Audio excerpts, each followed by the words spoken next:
Welcome. A train 100-meter long is running at the speed of 30 kilometer per hour. Find the time. என்ன கேக்குறாங்க? Time கேக்குறாங்க. Find the time taken by it to pass a man standing near the railway line. So 100 meter நீளமுள்ள ஒரு train 30 kilometer per hour ஸ்பீடில் வரும்பொழுது ஒரு man railway station railway பிளாட்ஃபார்மில் நின்றுக்கிறான். அந்த மனிதனை அது எத்தனை செகண்டில் கடக்கும் என்பதுதான் கேள்வி. எத்தனை second means time. So time வேணும் நமக்கு formula distance by speed. So distance எவ்வளோ கொடுத்துருக்காங்க? 100 மீட்டர். 100 மீட்டர். ஸ்பீடு எவ்வளோ கொடுத்துருக்காங்க? 30 கிலோமீட்டர் பர் ஹவர் கொடுத்துருக்காங்க.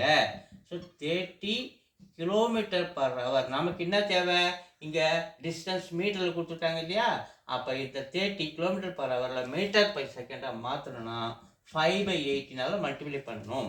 ஸோ 6 டேபிள் அடிச்சுன்னா இது 5 டைம்ஸ் 6 டேபிள் அடிச்சுன்னா 18 3 7 5 5 ஆர் 25/3 என்பது ஸ்பீடு. 25/3 metre by second. என்ன கண்டுபிடிச்சிக்கிறோம்? 25/3 அப்படின்றத நம்ம எங்கே போடணும்? இங்கே ஸ்பீடு இருக்கிற இடத்துல 25/3 அப்படின்னு சொல்லிட்டு நம்ம இதை சப்ஸ்டியூட் பண்ணுறோம். ஸோ 100.